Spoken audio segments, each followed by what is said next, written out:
Jason tripped over the Wi-Fi cord, but we're bringing her back on, and I know she's got a meeting in just a few. So, Daph, we'll just go round robin. Good morning, by the way.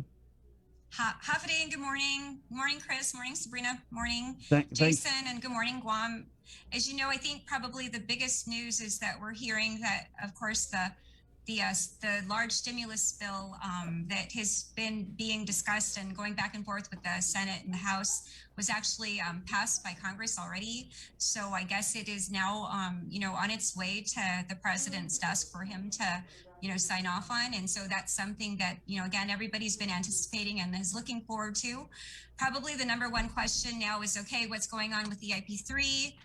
What does it mean for me? We're still reviewing the documents. Of course, there have been some changes. I actually was just on the phone with my IRS counterpart, kind of discussing some things. We're still kind of reviewing documents. And, as soon as, of course, it becomes law, our team will be meeting with the IRS so that we can make sure that we get moving on processing EIP3s for our people. I think that some of the things that are most significant are, of course, as people know, it's $1,400 for individual filers, $2,800 for joint filers. And then what's different now is that for the dependents, it's $1,400 for eligible dependents. And it appears that, at least based on the most recent versions that we were reviewing, that with regards to the dependents, the gap that we saw before with regards to dependents, where it did not include adult dependents or, of course, dependents who may be older than age 16. The versions that we've been looking at, and again, this is, we are still in review. So the versions we've been looking at, it appears that dependents will be covered as long as they're eligible dependents, whether they're adult dependents or child dependents. So I know that that is good news. The thresholds, though, I think may be a little bit different. So where we before saw the thresholds, or we saw the phase out of the EIP happen, I think in EIP 1, it was in the first single filers, it was right below 100,000. For joint filers, it was right below 200,000. And then for EIP 2, I think for single filers, it was about 87,000 or around that amount. I think we're seeing lower phase outs in this particular version. But again, we still have to review and make sure that we understand it. But, again, I think this is very exciting. Of course, we still have about 8 days before we're going to be done with paying out all of our EIP 2s.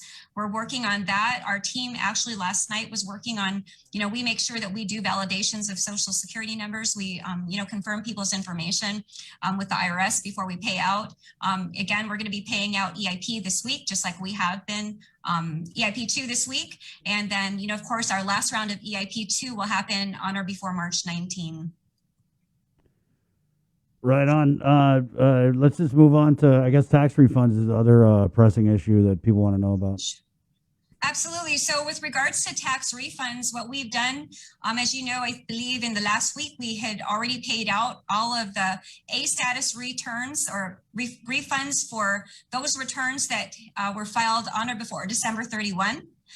We're expecting another check right this week, and of course we'll announce, what that will encompass when we're done with the processing. But yes, as of I think a couple weeks ago, we had already processed with the 1231 A status returns, and so that's very exciting because of course. I think that was right at the end of February when we did that, and that means that really we're like within about 2 months of the filing of returns or of the returns becoming A status, we've been able to pay that. And then, I want to just give a shout out to my team for, working really hard to get processing done. And of course, again, it's been a huge goal of our administration to make sure that we pay out refunds. And so, I've mentioned this before, but back in March or around March 2019, we began working with the Department of Administration to make sure that we make, refund payments on a regular basis. Outside of a few exceptions, we've been making refund payments on a weekly basis. Again, in an effort to make sure that we have consistent payments to our people, and that also, of course, we get these payments out as quickly as possible. So I know, one of the things that's been very important again is to make sure we get these payments out, and we're happy to say that at least as of the last week or so, we had already paid out all of those A status refunds through December 31. And, again, we're working on some check writes, I know, this week, and we'll announce what the timeframes or what the filing dates are for those refunds. And what about the, because I know that you're still getting a lot of people lining up for the walk-in appointments at Rev and Tax for the various services. Daph, is there any effort underway to satellite location or anything to deal with that backlog, or do you guys have it under control? Well, so today we did vehicle registration. I was just out there in the parking lot checking.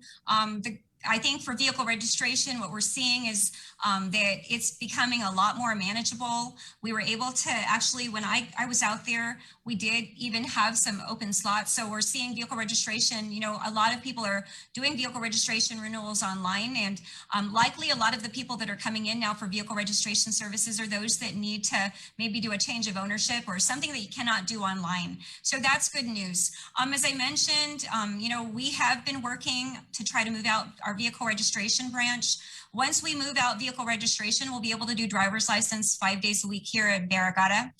That's kind of our first the first thing that we're trying to focus on. And we believe that once we're able to do a driver's license 5 days a week, that will help, of course, our people, and then we'll again be able to do driver's license 5 days a week here, and we'll be able to do vehicle registration at our satellite location once we're able to get that going 5 days a week as well. So, those are the efforts that are happening. In fact, I have meetings this morning to discuss that because we're working to get that underway, and we're trying to do it as soon as we possibly can.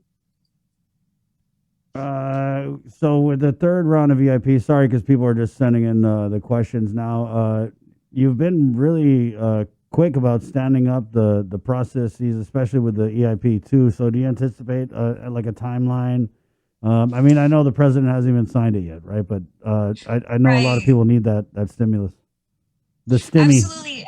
Like I mentioned, we're still focusing on EIP2, and we have about another, just a little bit over a week to get that out. We don't have a timeline yet, but, I know, like if you kind of look at this last round of EIP, where we were able to, complete discussions on our EIP implementation plan within about like 3 weeks or so, of course, perhaps that can be a good gauge, but really, it really depends upon our discussions.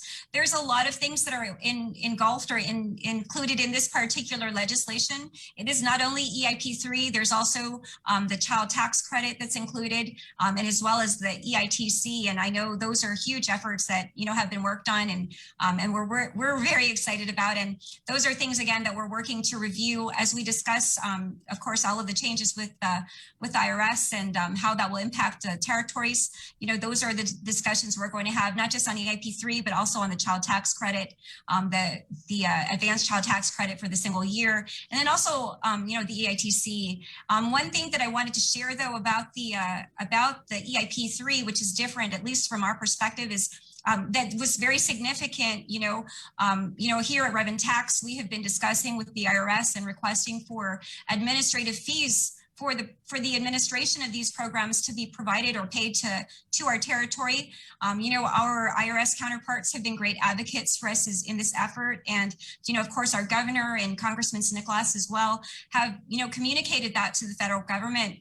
So we're excited because it appears that, at least for the administration of EIP3, that our government will not have to worry about utilizing general fund monies. And so, again, that's very important to us because we want to do our best to, keep intact all of the general fund monies that we have. So we're excited because, again, for EIP1, we did not get administrative costs covered. We were able to utilize some of the monies that we got through the coronavirus relief fund, same with EIP2, but we have been communicating with the IRS on this. And so we're very, very excited that, of course, through the efforts of Rev and Tax, our governor, and of course, our governor has been communicating with Congressman Nicholas on this matter, that we're going to be able to actually get some administrative costs. So when we're administering these programs, we're getting not only the funding for the program itself, the payments to our people for the EIP, but we're also, excited because we'll also, again, be able to get some administrative costs covered. And that's significant for us, again, because we want to try to, especially during this time, keep our general fund monies intact and not have to utilize it to manage these programs. Daph, just real quick, I know we talked about this offline, but Lester comments in EIP 3, is it going to be based on 2020 filing or 2019? Do you know offhand? The language in my discussions and in the versions that we've looked at, it looks like it's going to be primarily based on 2019 returns. So we'll look at 2019. However, if you have a validly filed and processed 2020, I think that then we'll end up using 2020. So primary year is 2019, unless you have a validly filed and processed 2020 return. And I'm sorry, Chris, I have a 7 o'clock I know, I Zoom heard call. your calendar go off. Yeah, okay, Daph. And so I've got to go, but thank you so much. And we'll get more information to you on the link and to your link listeners as soon as we get it. Have a great day, Guam. Thanks a lot. You too, Daphne. Thank you so much. All right, there you go. Daphne Shimizu. Appreciate her coming back on ahead of her 7 o'clock meeting. I don't know if you guys heard the notification go off there, but appreciate that. Good thing she's a fast talker because she's able to squeeze about 30 minutes worth of information in a 15-minute interview. No, for real. It's 7:01 here on the link. It's Thursday, March 11th edition of the show here. And, everybody was talking about this Marjorie Green thing, Jason and Joe, sir. And then Congressman St. Nicholas had released a statement, and he said that he was that Marjorie Green is a new member of Congress, and that as part of the outreach, they're going to send her Chamorro chip cookies. Which I was like, I think we should send Chamorro chicks, not Chamorro chips. They send a bunch of Southern girls just to straighten that Karen out, bro. She'll be singing our praises by tomorrow. So I don't know, Jade. I think we should send some crowns too. Let's just like overwhelm her with stuff. I'll send her some Denancy. I was gonna say you should send some of your hot peppers and no. It's hard to forget Guam after you tried Chris's Denancy. Yeah, for real. 7:02 again. We're KUAM FM Agotnia Guam on the radio side with the breeze, and our viewers on KUAM TV. Good morning. We're coming back with our friend Glenn Lujan to talk about the Doring Jesus Memorial. Of course, Auntie Doring was the first COVID casualty. Jay. Yes, on March 22nd last year. Right, and so exactly a week after the pandemic started. And because of all the protocols and restrictions that were in place, like so many.